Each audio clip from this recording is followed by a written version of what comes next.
Assalamualaikum warahmatullahi wabarakatuh. Selamat pagi menjelang siang. Assalamualaikum warahmatullahi wabarakatuh. Selamat pagi, Pak.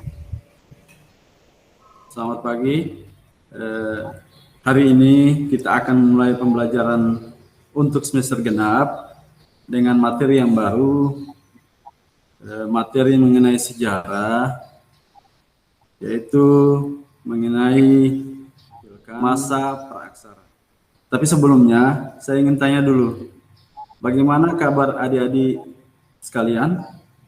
Karena saya tahu biasanya pembelajaran kedua ini adik-adik udah mulai mungkin kehilangan konsentrasi atau capek. Silakan untuk kabarnya bisa ditulis di kolom chatting agar bisa diketahui bagaimana fisik dan psikis adik-adik dalam pembelajaran.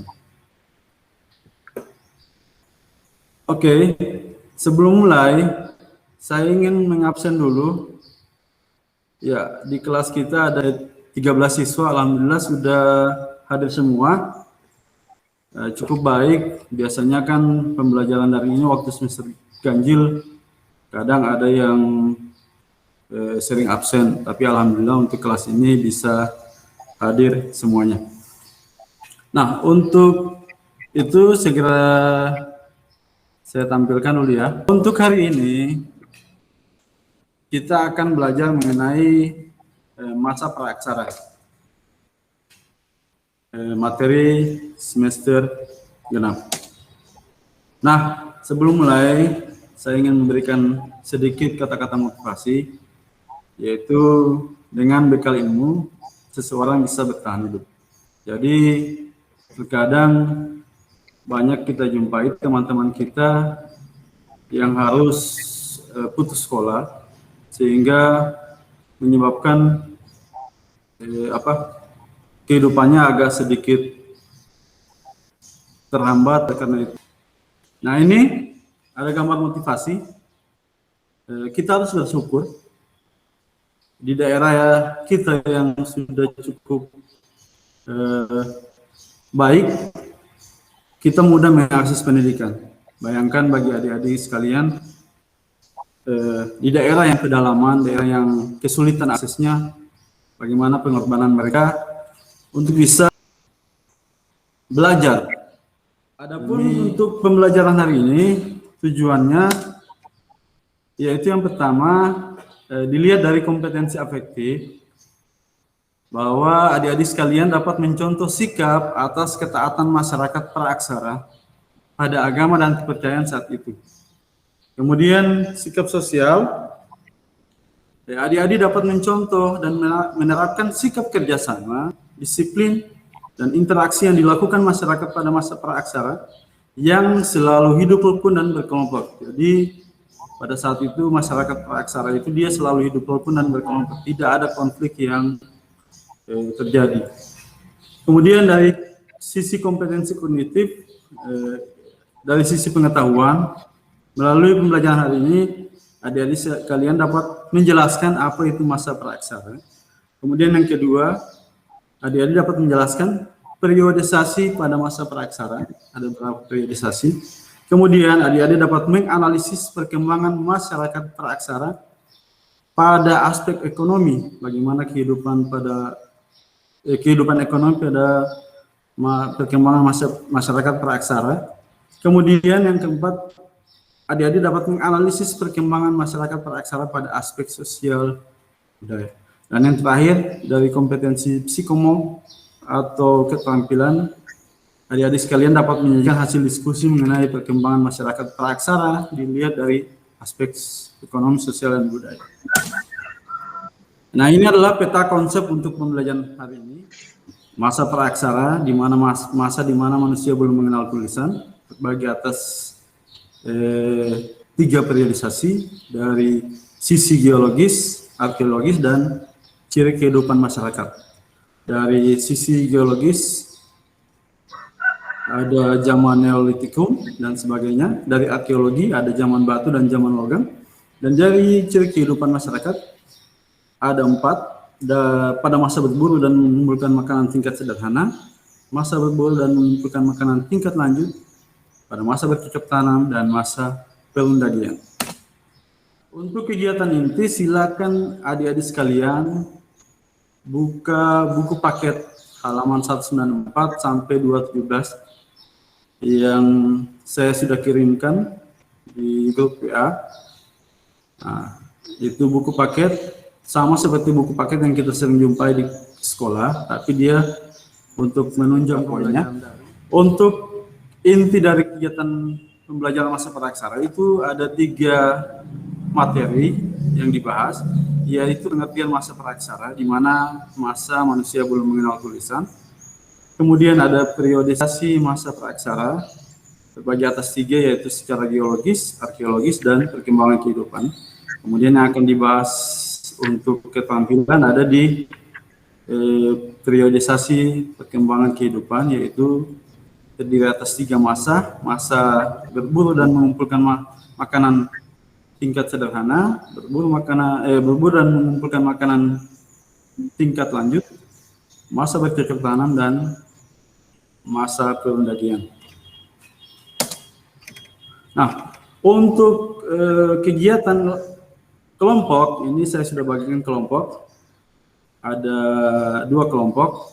Kelompok 1 Adik Sonifati, Adi Hernawati, Adi Tiomar, Adi Yulia, dan Adi Franco. Dan kelompok 2 ada Adi Nasrin, Adi Happy, Adi Suci, Adi Srimulyani, dan Adi Indah. Nah, untuk LKPD-nya ini saya akan bagikan link di mana kita akan belajar menggunakan aplikasi Live Worksheet. Nah, di LKPD itu ada 3 kegiatan yang kalian lakukan, yaitu mengisi TTS, kemudian ada menganalisis sesuai kelompok. Misalnya tadi saya sudah bagi untuk kelompok A, berburu dan mengumpulkan makanan tingkat sederhana, dan kelompok B, berburu dan mengumpulkan makanan tingkat tinggi.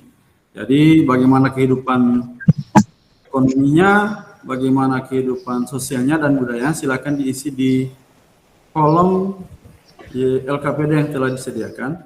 Bisa langsung diketik, langsung diisi. Nah, setelah itu kita akan bahas dan kita akan presentasikan masing-masing kelompok.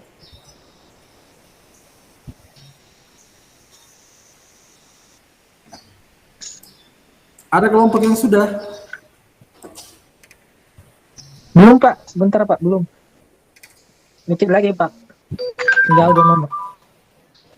Adi Nasrin ada kesulitan dalam mengakses aplikasinya untuk kelompok 2, Adi Nasrin atau Adi Suci? Sudah terbuka Pak. Sudah, bisa? Sudah Pak, sudah bisa Pak. Sudah Pak, boleh Bang.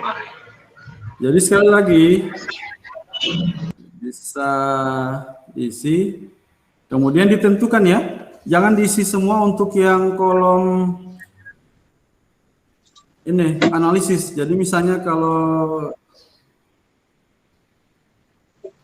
dalam kelompok itu ada 5 orang, jadi dibagi saja yang mengisi TTS-nya siapa, yang menganalisis aspek ekonominya siapa, yang menganalisis aspek sosial siapa, yang menganalisis aspek budaya siapa. Jadi tidak usah ini, kemudian dikirimkan, nanti akan dipresentasikan oleh masing-masing kelompok.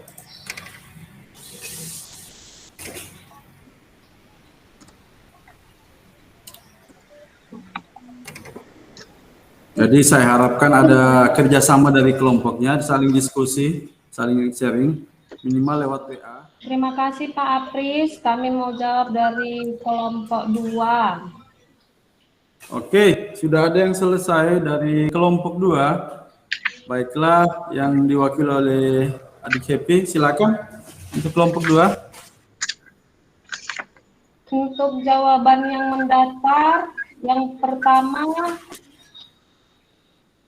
eh, pada zaman ini banyak terdapat binatang berukuran besar, seperti dinosaurus, Pak. Oke. Jawaban nomor 4, masa di mana manusia belum mengenal tulisan, namanya praaksara, Pak. Oke, lanjut. Sisa-sisa makanan makhluk hidup yang telah membatu disebut dengan Kolomnya cuma sedikit loh. Kolomnya cuma sedikit, cuma sekitar 5 kolom. Jadi tidak ya, agak susah Pak. dia. Saya Pak. Oh iya, silakan. Tadi Pak itu Ada tanggapan? tadi Ada tanggapan? Tadi happy bukan itu happy itu fosil. Ah ya, Oh iya, bagus. salah Sudah diperbaiki oleh Adi Suci. Jadi jawabannya fosil. Iya. Fosil. Oke, ada lain yang mau mempresentasikan hasilnya?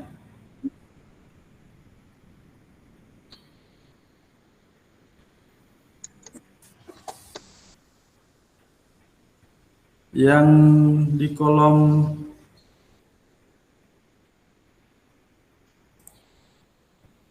dua, hasil analisis, ada yang bisa? Yang kelompok, Ya, boleh Pak, kelompok 1 untuk presentasi. oh iya, silakan. Mungkin tadi Franco. Pak Guru, mungkin nanti teman-teman yang lain yang akan menyampaikan yang kehidupan masa praksara dalam bidang sosial dan budaya. Saya Pak sampaikan Iya. yang bidang ekonomi. Oke, Ya. silakan. Berdasarkan yang kami dapatkan Pak, hasil diskusi kelompok kami masa praksara, kehidupan ekonomi pada masa berburu dan mengumpulkan makanan tingkat sederhana Pak. Itu kehidupan mereka masih bergantung kepada alam. Jadi kehidupan mereka bergantung kepada alam. Ketika sumber daya alamnya habis, ya, mereka akan berpindah tempat Pak, mencari buruan-buruan mereka seperti binatang-binatang dan juga umbi-umbian Pak, bahkan buah-buahan. Itu kehidupan di masa berburu dan mengumpulkan makanan yang tingkat sederhana. Nah, sesudah itu Pak, pada masa berburu dan mengumpulkan makanan tingkat lanjut, itu manusia pada saat itu sudah mengenal sistem bercocok tanam Pak. Jadi mereka sudah mengenal sistem bercocok tanam, ya. Nah, tetapi mereka juga masih bergantung kepada hasil buruan. Nah, di masa ini juga pada masa ini mereka juga Pak sudah memelihara hewan ternak. Nah, itu yang kami analisis Pak berdasarkan kehidupan ekonomi pada masa berburu dan mengumpulkan makanan tingkat lanjut. Baru pada masa bercocok tanam Pak, kehidupan ekonomi mereka itu mereka sudah lebih maju dari sebelumnya Pak. Jadi mereka sudah mengenal sistem berladang. Nah, jadi Pak pada masa bercocok tanam ini juga mereka sudah mengenal itu sistem namanya barter, pertukaran barang Pak. Pada masa bercocok tanam itu kehidupan ekonomi mereka Pak. Nah, baru pada masa perundagian itu sudah lebih maju juga Pak, ya. Kan kita tahu Pak pada zaman itu kalau zaman perundagian mereka sudah menggunakan bahan-bahan dari batu, ya, dari logam. Mohon maaf ini Pak, dari logam yang mereka gunakan untuk berburu. Jadi mereka juga selain pada zaman perunggu ini, ya, yang kehidupan ekonomi mereka itu sudah lebih maju, ya. Jadi mereka tidak lagi sepenuhnya bergantung kepada alam, ya. Jadi mereka memanfaatkan dengan cara bercocok tanam. Nah, itu terbukti juga Pak. Sistem perdagangan mereka lebih maju, ya. Mereka sudah mengenal perdagangan antar pulau Pak pada masa perundagian. Kira-kira seperti itu Pak. masa perundagian. Kehidupan ekonomi dari yang sederhana sampai pada masa perundagian. Terima kasih. Mungkin teman-teman yang lain menyampaikan yang sosial dan budaya.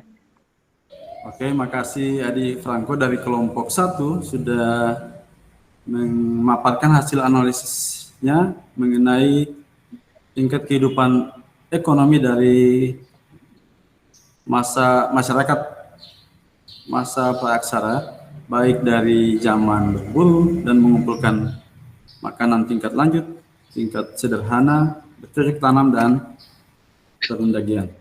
Oke, ada yang dari kelompok 2 mungkin ingin menanggapi penjelasan dari Pak Franco, Adi Franco tadi. Nah, sini, nah sudah dijelaskan pada masa berburu tingkat sederhana masih bergantung pada alam. Jadi ketika habis, pindah lagi, cari lagi tempat lain. Pada tingkat lanjut sudah mulai bercocok tanam, tapi masih juga berburu. 2 kegiatan dilakukan. Pada masa bercocok tanam ada mengenal sistem ladang dan barter, dan masa perundagian sudah lebih maju dan tidak. Jadi sekali lagi diharapkan diaktifkan adik-adik sekalian untuk sebagai syarat untuk penilaian. Jadi silakan tidak usah takut. Tidak usah takut jawabannya salah, yang penting sudah berusaha. Pak. Oh iya, Adi Happy, silakan. Kami dari kelompok 2 membahas di bidang sosial kan Pak. Untuk masa berburu atau mengumpulkan makanan Pak, kehidupan sosial pada masa itu mereka memenuhi makanan pada masa ini sudah menetap Pak. Mereka tidak berpindah-pindah lagi. Kalau pada masa bercocok tanam, kehidupan manusia pada saat ini sudah memiliki kepala suku Pak, ataupun kepala kampung. Oke. Kalau pada masa perundagian Pak, masyarakatnya sudah hidup menetap atau mereka sudah tinggal di wilayah perkampungan Pak. Begitu Pak laporan kami dari kelompok 2 Pak. Oke, jadi sudah ada hasil atau presentasi dari kelompok 2 pada aspek sosial. Ya, salah satunya masyarakat prasara di masa perundagian itu sudah mulai menetap hidup dalam satu kampung. Jadi kalau awalnya yang masih terpisah beberapa kampung, sudah mulai menetap di satu kampung dengan satu kepala suku. Ada lain yang dari kelompok 2 ingin menambahkan, atau kelompok 1 ingin memberikan komentar? Ya, Adi Yuli. Iya Pak, saya dari kelompok 1 mau nambahin di kehidupan budaya. Boleh Pak? Bisa, ayo silakan. Iya Pak, kehidupan budaya pada masa berburu tingkat sederhana, pada saat itu manusia sudah mampu membuat alat-alat sederhana dari batu, tulang, dan kayu. Kemudian di masa berburu makanan tingkat lanjut, manusia hidup di gua. Mereka melukis sesuatu di dinding gua yang menggambarkan pengalaman dan perjuangan serta harapan hidup. Kemudian di masa bercocok tanam, manusia udah mulai mahir membuat berbagai alat-alat atau perkakas.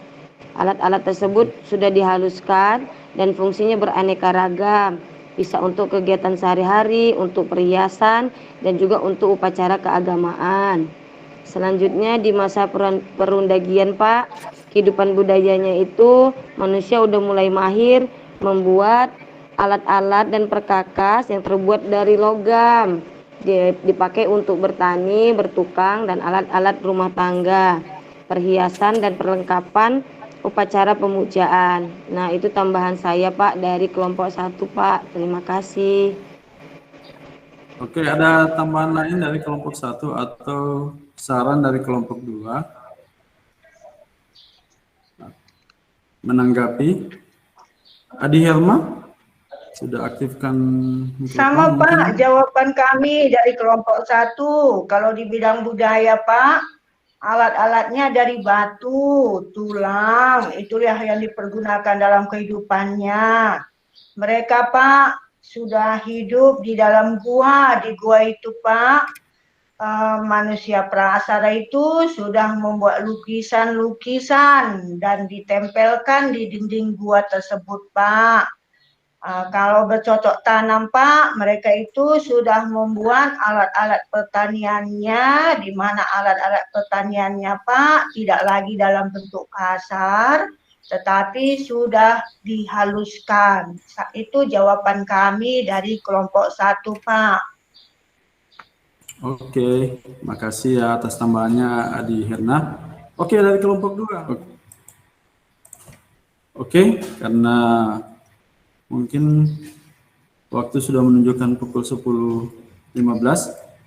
Oke, saya rasa cukup ya untuk diskusi hari ini, untuk kegiatan kelompok. Minimal ada 2 kelompok yang sudah mempresentasikan hasil diskusinya.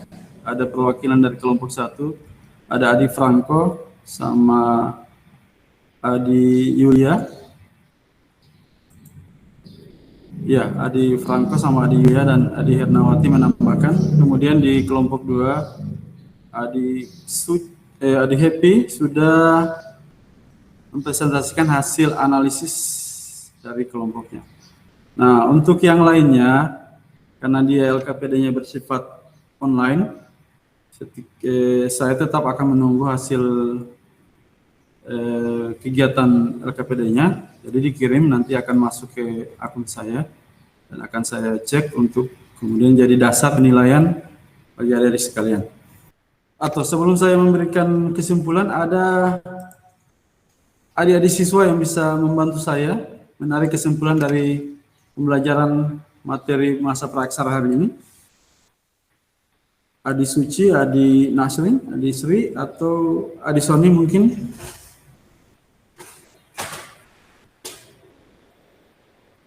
Atau Adi Franco bisa memberikan kesimpulan dari hasil diskusi. Terima kasih Pak. Ya, mungkin saya Pak, dari apa yang saya pelajari tadi, setiap zaman mengalami perkembangan. Jadi di zaman sekarang juga kita mengalami perkembangan, baik teknologi maupun kebudayaan yang ada. Untuk itu, bagaimana kita harus menyikapinya dengan tetap memperhatikan juga norma-norma yang berlaku di dalam kehidupan masyarakat. Mungkin itu Pak yang bisa saya simpulkan dari apa yang saya dapati tadi, selain materi-materi yang saya dapatkan tadi. Terima kasih Pak. Baik, makasih Adik Franco atas kesimpulannya mengenai pembelajaran kita hari ini. Jadi pada intinya untuk pembelajaran hari ini di mana kita belajar mengenai masa praaksara, yaitu masa di mana manusia belum mengenal tulisan.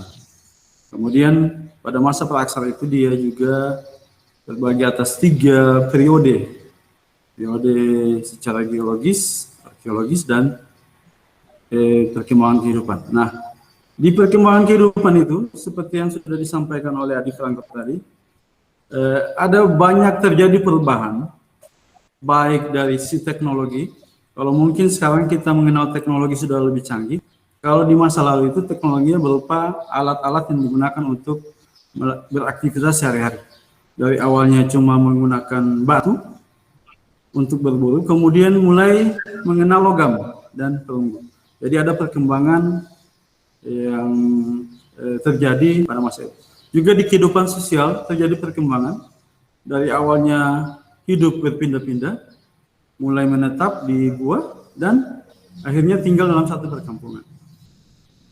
Dan yang terakhir di bidang budaya, sudah mulai menciptakan alat-alat untuk kegiatan keagamaan, kegiatan kebudayaan. Jadi di situ adik-adik sekalian, kita bisa mencontoh sikap dari kehidupan masa praksara, baik dari sikap sosial maupun sikap religius, di mana sikap sosial di kehidupan masa praksara, terutama pada zaman perindagian itu, dia mulai hidup berkelompok, tidak ada konflik dari awalnya beberapa kampung menjadi satu kampung dengan satu kepala suku. Jadi hanya ada satu pemimpin, dan semuanya taat menjalankan setiap perintahnya dan bisa hidup rukun. Nah, sekarang kan kita bisa lihat ada satu pemimpin tapi sering terjadi konflik. Jadi adik-adik sekalian, saya harap kita bisa mencontoh kehidupan dari masa praksara, bukan mencontoh hidup tidak mengenal tulisan, tapi kita mencontoh dari sikap mereka, mencontoh sikap hidup rukun, mencontoh sikap taat beragama, taat untuk menjalankan ajaran yang dipercaya. Nah, biasa kan sekarang kita lihat di masjid, di gereja sudah dibangun besar-besar, tapi kenyataan yang datang cuma sedikit. Jadi sekali lagi adik-adik sekalian, lewat pembelajaran ini saya harap yang sifatnya masih kurang dalam religius maupun sosial bisa mulai berubah ke arah yang lebih baik, sama seperti masa praksara, berubah dari yang biasa menjadi lebih baik, dari yang cuma menggunakan batu sudah menggunakan logam. Oke, sebelum saya mengakhiri pembelajaran hari ini, tidak lupa saya menekankan, karena kita masih ada dalam masa pandemi COVID-19, jangan lupa tetap menjalankan protokol kesehatan dengan 4M. Apa itu 4M? M yang pertama, membaca doa. Nah, itu yang penting. Jangan sekarang kan kita dengar cuma 3M, tapi ada 1M yang terlupa, yaitu membaca doa. Agar segala aktivitas kita, baik di dalam maupun di luar rumah, selalu berada dalam lindungan Tuhan Yang Maha Esa. Kemudian M yang kedua, jangan lupa jangan lupa memakai masker ketika kita keluar. Karena kita tidak bisa tahu siapa yang kita temui di luar. Nah, bisa jadi dia membawa penyakit, akhirnya terbawa ke dalam rumah. M yang ketiga, menjaga jarak, social distancing. Jangan berkerumun. Apalagi kan pada masa Ramadan ini, sudah masa-masa akhir ini, sudah mulai sepi tempat ibadah, full tempat perbelanjaan. Nah, bila adik-adik sekalian mau berbelanja kebutuhan Ramadan, tolonglah jaga jarak. Kita patuhi protokol kesehatan, minimal menjaga jarak 1-2 meter. Dan yang keempat, M yang keempat, yaitu mencuci tangan setelah beraktivitas di luar. Baik menggunakan sabun atau cairan sanitizer dengan menggunakan air yang mengalir. Oke, sampai di sini pertemuan kita hari ini. Insya Allah kita ketemu minggu depan dengan materi yang berbeda. Bila ada kekurangan, biarlah menjadi kekurangan saya. Semoga adik-adik sekalian tetap berada dalam lindungan Tuhan Yang Maha Esa, dengan mengucapkan hamdalah dalam sebagai muslim. Alhamdulillahirabbil alamin, pembelajaran kita hari ini selesai. Baik, adik-adik sekalian bisa segera meninggalkan room meeting hari ini.